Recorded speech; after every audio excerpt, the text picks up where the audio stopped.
Hier, la communauté musulmane du Mali a célébré l'Aïd el-Fitr ou la fête de Ramadan. C'était l'ambiance dans les grandes familles. Les belles filles ont préparé des mets succulents pour satisfaire toute la famille. Cela sous l'œil vigilant des belles-mères. Retour sur cette bonne ambiance dans quelques instants.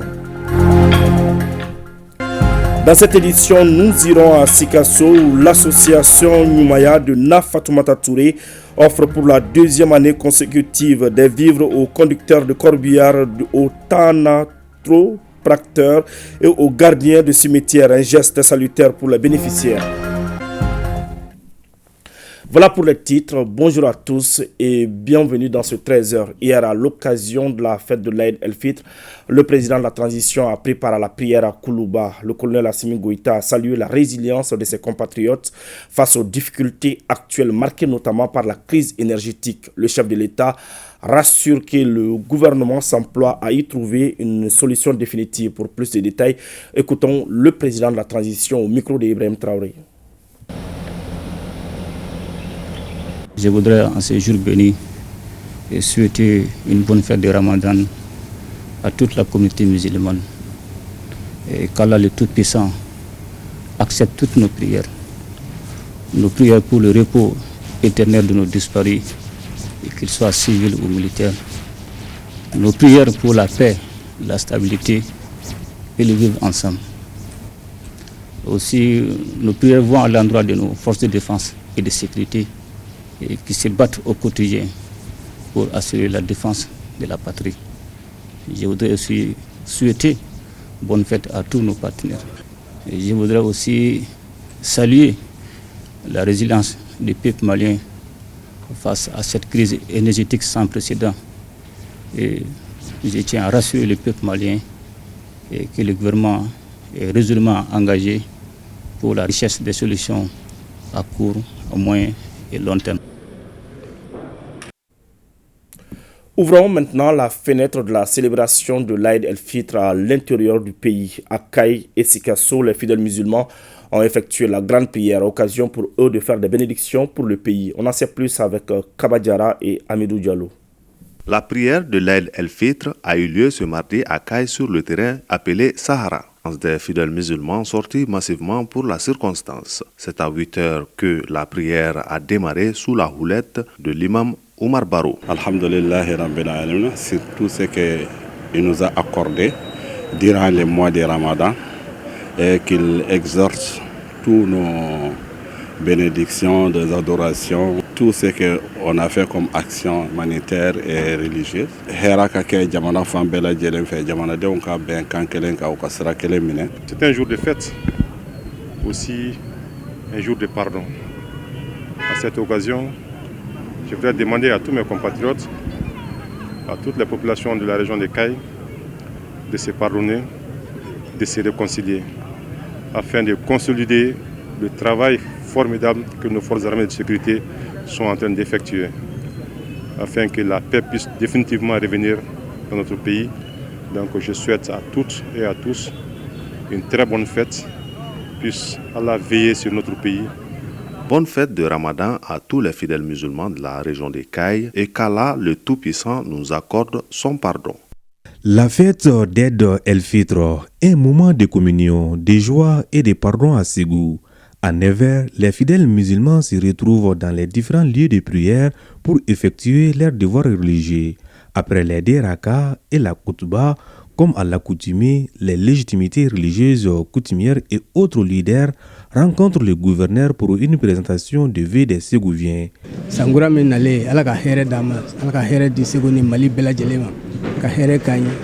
À l'occasion de cette fête, on prie pour la paix et la cohésion sociale. On veut que tous les Maliens se donnent la main.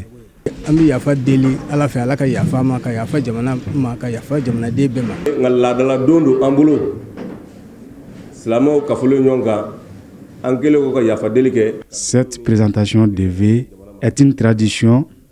Nous ferons tout pour que la tradition soit une réussite. C'est là pour un Mali développé.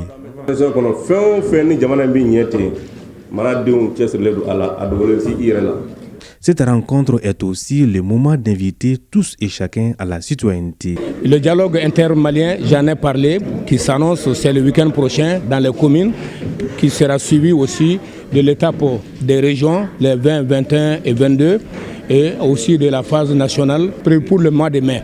Donc j'ai demandé à l'ensemble des participants, aux érudits en particulier, de faire des bénédictions, des prières pour que ce dialogue intermalien-là soit une réussite totale pour l'ensemble des Maliens et des Maliennes. Cette rencontre est sanctionnée par des bénédictions renouvelées pour un Mali uni et stable.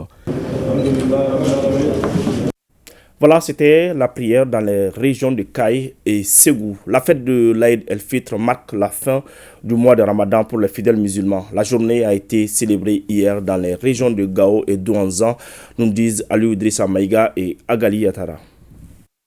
Après un mois de jeûne, les fidèles musulmans de la cité des Eskia se sont retrouvés en séjour de fête à la place Giganchor, sise au 4e quartier, pour la prière collective. Un jour exceptionnel. Dans un mois exceptionnel qu'on vient de finir, par la grâce de Dieu, ça s'est bien terminé. La cohésion sociale, on en a besoin et c'est ce qu'on connaît d'ailleurs avant aujourd'hui. On n'a pas le choix, le vivre ensemble, on doit l'entretenir, on doit foncer dans ce sens comme le veulent les plus hautes autorités de ce pays, en l'occurrence son excellence le colonel Assimi Goïta. Sur place, l'imam qui dirigeait la prière a invité les populations à faire des bénédictions pour la stabilité du Mali. C'était en présence des autorités régionales. Je profite de cette occasion pour dire bonne fête à toute la population de Gao. Plus de prudence, de rigueur sur la sécurité dans la ville de Gao. Après tant de jours de sacrifices, de dévotion et de pénitence, puisse le bon Dieu exaucer toutes nos prières et toutes nos sollicitations. Je souhaite une bonne et heureuse fête à toute la population de Gao et à toutes les populations du Mali. Merci à la population de Gao pour sa résilience, malgré les multiples difficultés que nous rencontrons dans la région. Dans l'ensemble, la fête s'est bien déroulée à Gao en toute quiétude, sous la vigilance des forces de défense et de sécurité. Donc, à l'occasion de cette fête de Ramadan, je souhaite à l'ensemble de la population de la région de Rwanda, je prie Allah le Tout-Puissant, comme le Président, comme le Ciel, comme le Shabbat, pour le retour de la paix, la concorde, la cohésion sociale. C'est l'occasion aussi pour informer l'ensemble de la population de la région de Rwanda qu'à partir du 13 avril, 13, 14, 15, dans tout le Mali, il y aura ce qu'on appelle le dialogue intermalien. Ils sont concernés par ça. Les préfets, les sous-préfets, les maires, les chefs du village, les chefs de quartier, les chefs de fraction, les leaders religieux, les imams, les abbés, les pasteurs, les femmes, les jeunes, les déplacés, les réfugiés et toutes les communautés vivant dans les communes. Donc il est demandé à chacun d'aller vraiment au niveau du rassemblement pour parler de ces difficultés, pour qu'on en parle, pour qu'on en finisse, pour qu'on se pardonne. Voilà vraiment les messages que j'aimerais passer. À présent, nous allons nous plonger dans l'ambiance de la grande famille le jour de la fête. Généralement, ce sont les belles-filles qui s'adonnent à la tâche pour satisfaire toute la famille. Mariam Koulibaly et Harouna Diarra sont allés dans certaines familles pour nous faire vivre cette ambiance. Suivons.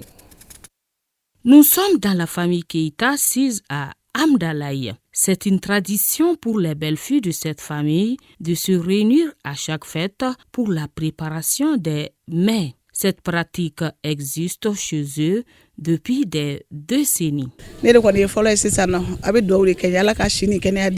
Aujourd'hui, je me retrouve dans le rôle de la première belle-fille de cette famille. Depuis longtemps, nous célébrons ensemble les fêtes. Nous confectionnons des uniformes avec nos belles-filles et nos filles. Dans notre famille, il n'y a pas de rivalité et nous espérons que nos belles-filles suivront notre exemple. Le menu du jour est le riz à la sauce accompagné de la grillade. Aujourd'hui, notre plat principal est le riz cuit à la vapeur accompagné d'une délicieuse sauce. Nous sommes une dizaine, tout comme nos belles-filles qui sont également au nombre d'une dizaine. Cette initiative, c'est venu du chef de la famille, plus précisément notre père, qui n'est plus vivant depuis 34 ans. Bon, depuis 34 ans, même avant 34 ans, bon, cette situation était comme ça. Nous-mêmes, on est nés dans cette situation, grandis dans cette situation. Bon, on fait tout pour acheminer jusqu'à notre fin aussi et donner la relève aux enfants. Cette même ambiance était de mise à Djikourouni-Para avec les dames Koulibaly habillées en toute rose. Ici, la fête a donné son temps par les conseils prodigués par leur belle-mère.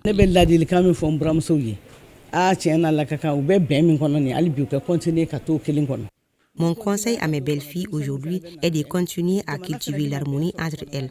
Si elles persistent dans cette voie, l'entente régnera au sein de la famille. Et lorsque la paix règne dans les familles, elle se propage dans la ville et au-delà, contribuant à l'harmonie nationale. Le plat du jour est le fonio. Depuis le mois de Ramadan, nous nous rassemblons pour préparer. Aujourd'hui, c'est la fête du mois de Ramadan. Nous on prépare du fonio pour faire plaisir à nos beaux-parents, nos maris et nos belles-sœurs. En fait, c'est une fête religieuse et reconnue comme le pays est à majorité musulmane. Les femmes, par cohésion, ont pris l'initiative de s'habiller pareil pour embellir la fête. On attend maintenant à manger. C'est une bonne initiative, ça apporte et la cohésion et la paix entre les gens et la même famille. Bien que le djouka soit le plat préféré des Kasonké, les belles-filles de la famille Sissoko à Kodabougou ont voulu sortir de l'ordinaire en ce jour spécial avec un plat de vermicelle. On s'est réjouis. La fête s'est très bien passée. On a bien mangé, couscous avec de la viande. Il y a du thé ici. Après avoir mangé, on va boire du thé. C'est l'ambiance totale ici. Il y a mes belles-mères ici, mes belles-filles ici. Toutes sont en joie ici, vraiment. Quant à la famille Kamisoko dans le même quartier, son choix est porté sur la pomme de terre. Le tout se passe dans de très bonnes ambiances.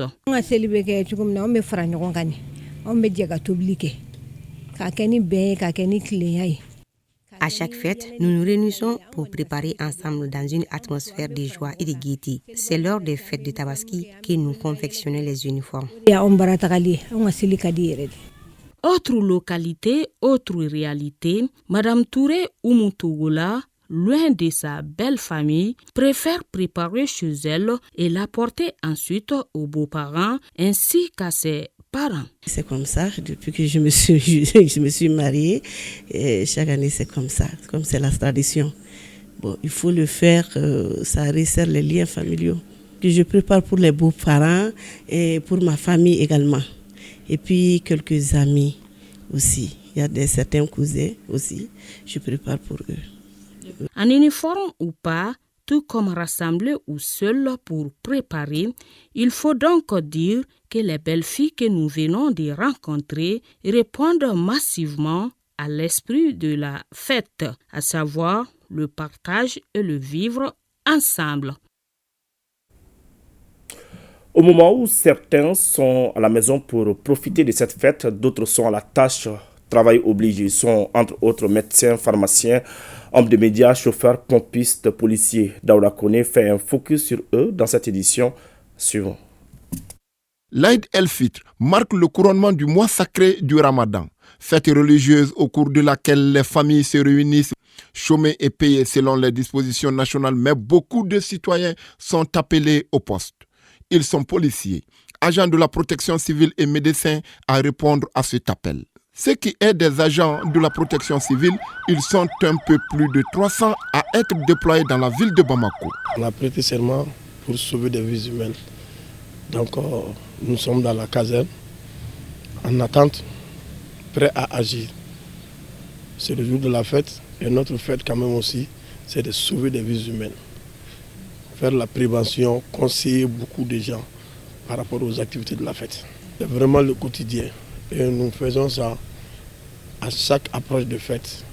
Et cette année, nous avons même commencé plus tôt, parce que vu quand même la grande chaleur, à Bamako, le mois de Carême, Nous avons commencé depuis les 10 derniers jours. Pour les 3 jours, nous avons un effectif de plus de 300 pompiers qui sont quand même prêts à agir. D'autres sont même dans les grandes artères pour être plus proches afin de bien intervenir. Beaucoup plus nombreux que les agents de la protection civile, les agents de la police sont déployés pour rendre la circulation plus fluide. Quant au service de santé, c'est la prise en charge urgente des malades et des blessés. Au service d'accueil des urgences du centre hospitalier universitaire Gabriel Touré, les patients sont pris en charge par un personnel rompu à la tâche. L'urgence travaille tous les jours. Surtout les jours de fête, c'est même très important parce que nous savons que les jours de fête, il n'y a pas que seulement les cas médicaux qui arrivent, mais il y a beaucoup de cas d'accidentés de la circulation qui peuvent nous arriver. Du matin à maintenant, aujourd'hui, nous pouvons dire que la fréquence a un peu diminué parce que nous sommes à 12 admissions.